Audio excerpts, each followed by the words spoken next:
Hit and run कानून के विरोध में ट्रक चालकों ने जो हड़ताल कर रखी थी, अब बस मालिक भी उनके साथ में हो चुके हैं। हम रायपुर के भाटागांव बस स्टैंड में यहाँ पे मौजूद हैं। नए साल का पहला दिन है। लोग जो हैं बस नहीं चलने की वजह से, इस हिट एंड रन कानून की वजह से जो बस नहीं चल रही, उसके विरोध की वजह से बस नहीं चल रही, उसके कारण लोग परेशान आ रहे हैं। पहले दिन, साल का पहले दिन लोगों को जहाँ जाना था वो जा नहीं पा रहे हैं। बसें के चक्के पूरे थम गए हैं। जो बसें कल रात में निकली थी वो बस स्टैंड आ रही है और उसके बाद से कोई बस यहाँ से नहीं गई है। अगर हम बात करें रायपुर बस स्टैंड की तो 1200 बस यहाँ से दिन भर से छत्तीसगढ़ के अलग अलग जगहों पर चलती थी, जो अब नहीं चल पा रही है और उसकी वजह से यात्री यहाँ पर परेशान हो रहे हैं। हमारे साथ बहुत सारे यात्री यहाँ खड़े हैं, हम उनसे भी बातचीत करने की कोशिश करते हैं कि कितनी परेशानी।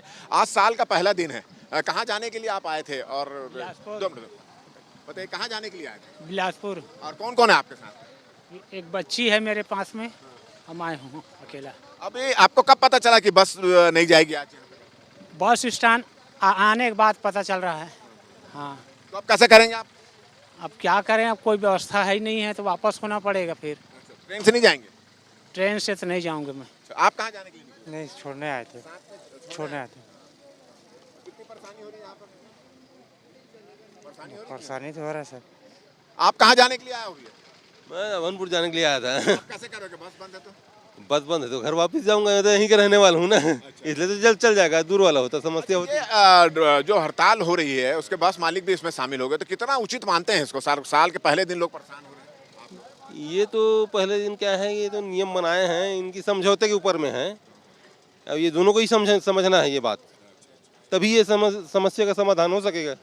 नहीं तो फिर तो वो खींचेगा एक दूसरे को खींचते रहेंगे, बस ऐसी यही बात। तो आपने सुना कि यात्री ये चाह रहे हैं कि जो समस्या खड़ी हुई उसका समाधान होना चाहिए। हमारे साथ बस के जो मालिक, आप कहाँ जाने के लिए आए थे? मैं कवर्धा जाने के लिए आया हूँ। आप कैसे करेंगे? अब वापस घर जाएंगे। घर जाएंगे? हाँ, तकलीफ हो रही है? बहुत तकलीफ। चलिए, आप लोग किस मांग को लेकर हड़ताल पे? भाई पुराना कानून जो चल रहा है उसको चलने दे, इसमें बहुत परेशानी है। कितनी, आज एक भी बस नहीं चला है, कब तक आप लोग इसी तरह अपनी मांग पर अड़े? जब तक ये मांग पूरा नहीं होगा तब तक बंद रहेगा। कितनी बस यहाँ से छूटती थी और लोगों को जो परेशानी हो रही है, आप लोगों को लगता नहीं कि इस भैया हजारों के हिसाब से गाड़ी छूटती है, बहुत गाड़ियाँ हैं और पैसेंजर तो परेशान हो ही रहे हैं। अब इसको जब तक नहीं होगा तब तक रेगुलर करेंगे, यही कर सकते हैं और तो कुछ कर नहीं सकते। सरकार से फरियाद ही कर सकते हैं, पर यह अहंकारी सरकार है, नहीं सुनेगी, लोग भी अड़े रहेंगे, परेशान होंगे, पब्लिक परेशान हो रही है और कुछ नहीं। बस ये कानून जो आया है उस कानून को किस तरह से लेते हैं आप? कानून यही काले कानून है लोगों के लिए, इससे क्या एक्सीडेंट रुकेंगे? नहीं रुकेंगे ऐसे। अगर करना ही था कुछ, रोड में सुधार करते या कुछ अलग करते, ये करने से कैसे एक्सीडेंट रुक जाएंगे हैं? और 10 लाख 5 लाख रुपए अगर ड्राइवर के पास होता तो वो ड्राइवरी क्यों करता? बोलता उसको हॉस्पिटल, वहाँ पे क्या गारंटी के पब्लिक ड्राइवर को छोड़ दे? अगर एक्सीडेंट होता है कि ड्राइवर को बोलता है कि वो उसको हॉस्पिटल ले जाओ, पब्लिक वहाँ ड्राइवर को छोड़ेंगे क्या? बताओ, उसकी कौन गारंटी लेता? कल ड्राइवर मर जाता है, कल ड्राइवर का कोई आगे पीछे सुनने वाले कोई नहीं है यहाँ। चलिए, ये बस के चालक हैं और इनका कहना है कि जो कानून लाया गया है वो थोड़ा सा अव्यवहारिक कानून है। इनका कहना है कि अगर कोई घायल हो जाता है, थाने ले जाओ तो आपको सजा में थोड़ा सा रियायत मिलेगी, मगर इनका यह कहना है कि जब थाने ले जाएंगे और पब्लिक इनको मारेगी तो उनका क्या होगा? हड़ताल सर इसकी की है हम लोग की गाड़ी घोड़ा का मामला है। कल गाड़ी को कुछ हो जाता है, सेठ लोग अपनी गाड़ी तो छुड़वा लेते हैं, ड्राइवर कंडक्टर चले जाते हैं जेल। इनके लिए आप समर्थन कीजिए, जो आप मांगे पूरी करेंगे तो होना चाहिए, नहीं तो कोई ड्राइवर कंडक्टर जिनको जाना है जाए, हमारी इच्छा नहीं करे गाड़ी चलाने की। दूसरी बात, सेठ लोग हमारी कोई सुनते नहीं आज की डेट में। और दूसरी बात, बहुत ज़्यादा हमारे को यहाँ बहुत ज़्यादा परेशानी हो रही है।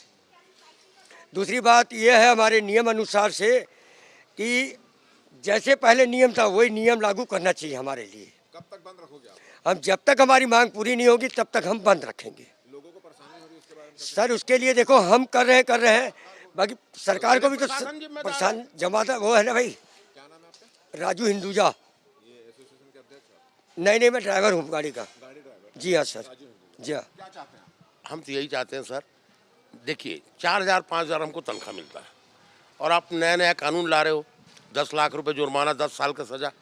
भाई हमारे पास 10 लाख रहता तो हम छोटा मोटा धंधा करते। ये तो गलत है ना भाई। कर्मचारी को हित में आप काम करिए। हमने आपको किस लिए लाया कि आप कर्मचारी हित में काम करेंगे, लेकिन आप तो हमारे पर कर्मचारियों की गला काटने पर तुल गए आप। तो हमारी इतनी मांग है भाई, हम जो चाहते हैं जो पुराना नियम चल रहा है वो चलने दिया जाए। जी, मेरा नाम पंजाब राव। एक्चुअली यहाँ पर हमें सूचना मिली थी कि कुछ लोग यहाँ पे चक्का जाम करने की कोशिश कर रहे हैं। हम जब सूचना पे आए तो जो लोग चक्का जाम करने की कोशिश कर रहे थे उनको प्रॉपर्ली समझाया गया। एसडीएम साहब भी थे, तहसीलदार साहब भी थे और पुलिस बल द्वारा उनको समझाया गया और समझाइश को मानते हुए वो लोग रोड को क्लियर कर दिए। यहाँ को जब आया तब रास्ता क्लियर था कि जाम? एक आधा ट्रक खड़ा हुआ था, थोड़ा सा आड़ा, उसको हटाया गया है बस। क्या अपील कर रहे हैं ट्रक ड्राइवरों से आप? हमारी अपील बस ये है कि नेशनल हाईवे जाम ना हो, ट्रैफिक व्यवस्था सुचारू रूप से चले ताकि कोई भी एसेंशियल सर्विस बाधित नहीं हो और सब लोग नियमों का पालन करें। जिस तरह से ट्रक और बस चालकों के तेवर नजर आ रहे हैं उसको देखकर लगता नहीं है कि ये जो विरोध है वो अभी जल्दी शांत होगा और इसका खामियाजा व्यापारियों को भुगतना पड़ेगा, यात्रियों को भुगतना पड़ेगा। तो ऐसी स्थिति में अब सरकार को ये जो कानून लाया है इस पर गंभीरता से विचार करने की जरूरत है, अन्यथा इसका खामियाजा जो है यात्रियों को भुगतना पड़ेगा। यात्री परेशान होते रहेंगे, ट्रांसपोर्टर परेशान होते रहेंगे, व्यापारी परेशान होते रहेंगे। हमारा ये वीडियो अगर आपको अच्छा लगे तो ज़्यादा से ज़्यादा शेयर करें, सब्सक्राइब करें, हमें सुझाव दें और मुझे और मेरा कैमरामैन रमाशंकर को दे इजाज़त। नमस्कार।